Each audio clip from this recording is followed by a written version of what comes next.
Welcome into Duval Daily, presented by GenJag.com. I'm Jordan DeLugo. Thank you so much for tuning in here on Thursday, August 31st. We are inching closer and closer to the regular season kickoff in the NFL and the Jaguars' first regular season game against the Indianapolis Colts. We will dive deep into that contest next week, but as we wind down this period of non-football in between the end of the preseason and the start of the regular season, we're looking at some big picture items for the Jaguars.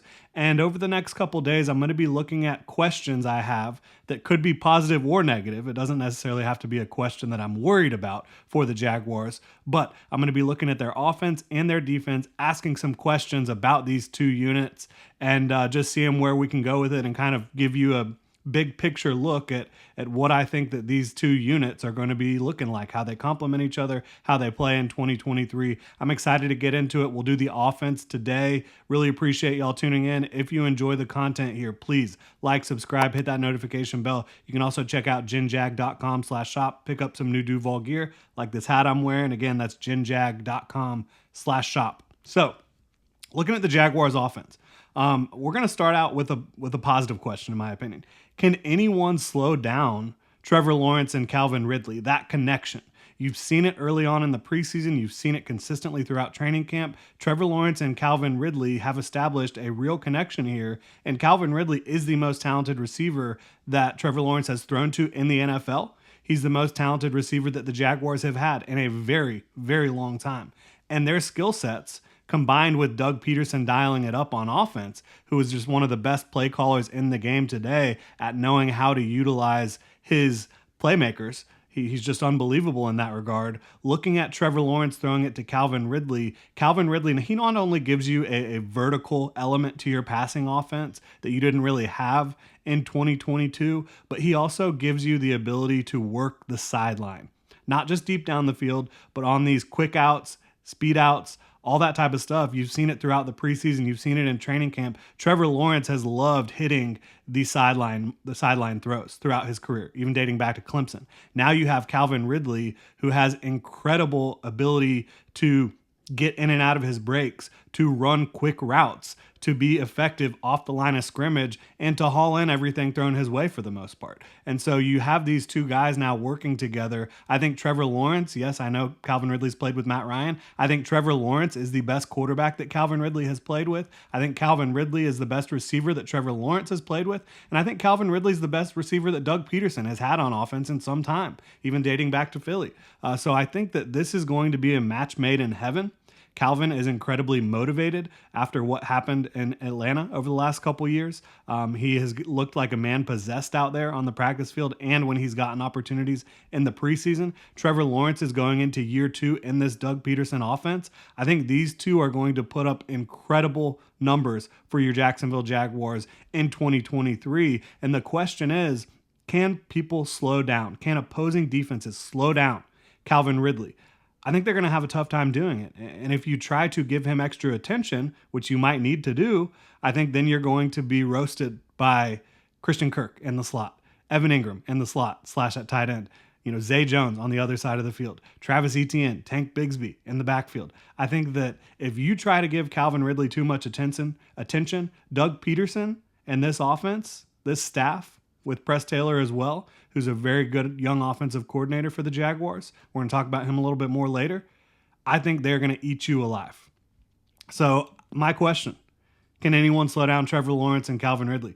I don't think that they will be able to consistently, and if they do, it's going to be because they're giving him too much attention, and then you're going to see the ball spread around to all those other guys. Now, looking at my next question, this one is a little bit more critical, right? Can you start games faster on the offensive side of the ball? Okay. The Jaguars really struggled, even when they were hot in 2022 down the stretch. They did not really have a lot of success early on in football games on the offensive side of the ball. You want to be able to improve in that regard greatly heading into 2023. You've seen throughout the preseason in the 2 games that the Jaguars starters did play, you've seen the offense get going a little bit, but after a miscue on the first drive, right? In the first preseason game, you saw Trevor Lawrence have the interception, the unforced error on the first drive, on the second play of the game. Then in preseason week 3, the finale against the Dolphins, a game where the Jaguars won handily. First drive of the game, you drive the ball down the field, Tank Bigsby fumbles the ball at like the 2-yard line.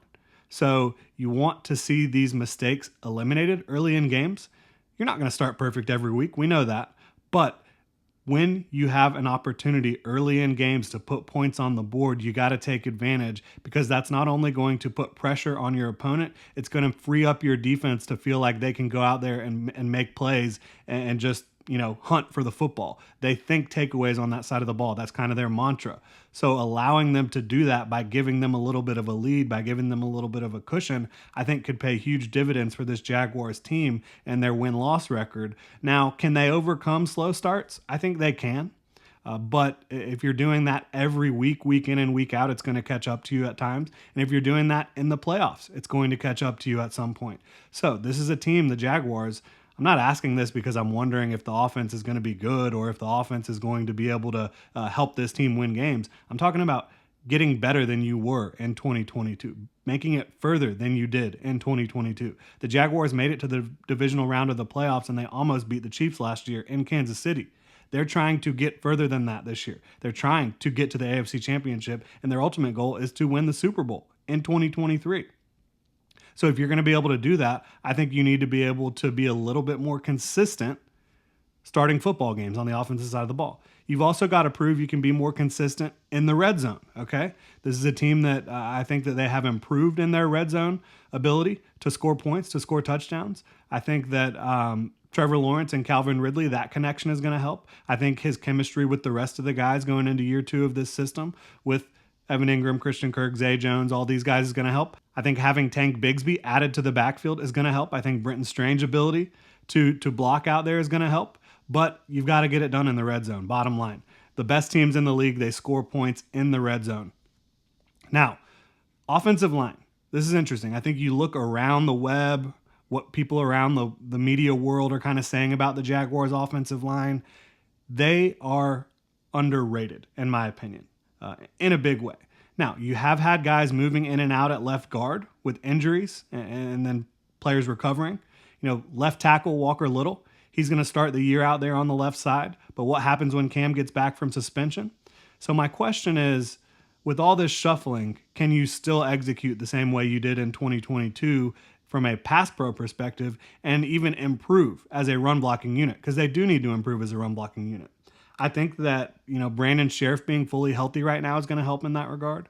I think Luke Fortner being stronger in year 2 is going to help in that regard. As I mentioned, I think Brenton Strange will help the run game as well. And I think Tank Bigsby is going to help the run game. And I think Travis Etienne going into year 2 in this system, and really year 2 effectively in the NFL, missed his entire rookie year. I think that is going to help out the Jaguars run game as well. And all of this should help out the red zone. It should help moving between the 20s, and it should help the offense just be a more complete unit. And speaking of being a more complete unit, Doug Peterson, when asked about what the offensive identity for the Jaguars is in 2023, and we've done an entire video on this if you want to get more in depth with it, he said the identity of the offense needs to be fluidity.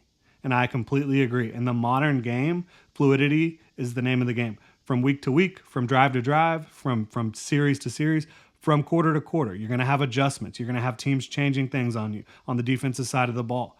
But I expect it to look really good in terms of how the Jaguars can be fluid, can be water.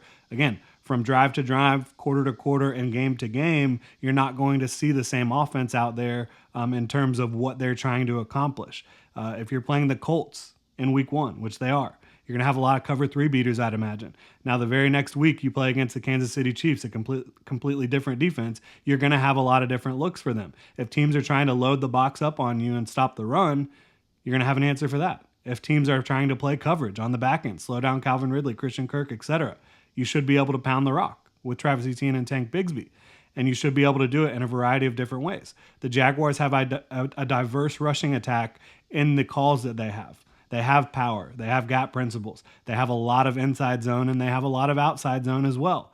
And I think you're going to see them expand on that running playbook even further in 2023. So their ability to stay fluid on offense, I think Doug Peterson showed that last year. I think with some of the additions that they've had, they're going to be able to do that even more. Again, with Calvin Ridley's verticality that he's going to bring to the field, with Britton Strange and Tank Bigsby's physicality that they're going to be able to bring to the field. I think with Anton Harrison's athleticism, he's really similar from a skill set perspective to a Jawan Taylor who exited to go to Kansas City, got paid a bunch of money by the Chiefs. But I think Anton Harrison is going to be able to come in here and play at a fairly high level. Is he going to be experienced as Jawan Taylor was last year? No, he's not. But he has the level of talent to get the job done on the right side at right tackle. Now, we've been talking about all this. How big of a leap does Trevor Lawrence actually take? Not from, his having Calvin Ridley, not from, having more chemistry with these guys, but from a personal standpoint, from a personal quarterback standpoint, how much has Trevor grown? I think the growth will be immense going into year 2 of Doug Peterson's offense, going into year 3 in the NFL, really taking ownership of this offense now. Press Taylor has said that this is Trevor Lawrence's offense, and I think it absolutely is. I think they're going to run things that he's comfortable with. Instead of figuring out what Trevor Lawrence is comfortable with, which is what they were doing early on last year, they know. They know how it's going to work with these receivers, add in Calvin Ridley, who's only going to make things better. I think Trevor Lawrence can take a massive leap, but the question is, how big of a leap is it? Is he going from like what he was last year to a consistent Pro Bowl level, or what he was last year to an all-pro level, to an MVP type season? I think that can really help determine not if the Jaguars are a good team in 2023, because they're going to be a good team, but help determine how good they can be. Like, is this going to be a team that wins their division and has a 4 seed, or is it going to be a team that wins their division and is competing for the number 1 overall seed in the AFC? I think Trevor Lawrence's leap in 2023 is going to have a big part to play in the answer to that question. Now, final question really for me. Is it Press Taylor's last year in Jacksonville? And I don't say that in a negative connotation at all in regards to Press Taylor. I think there's a good chance if Trevor Lawrence does take the type of leap we're talking about, if the Jaguars do end up winning their division and getting, at least to the divisional round again, I think there's a damn good chance that it might be Press Taylor's last year in Jacksonville, and he might be a head coach somewhere next year. I think that, he obviously has his brother, Zach Taylor, who's the head coach of the Cincinnati Bengals. But Press Taylor, I think, has proven a lot during his time in Jacksonville. He's put in the years as well as an assistant coach, under Doug Peterson, and doing other work, was in Indianapolis last year as well. I think Press Taylor, if things go right, if things click, he's going to get a lot of interviews next year, and it could be his last year with the Jaguars. Now, the beautiful thing about if Doug Peterson does lose an offensive coordinator, you never want to lose a guy, obviously.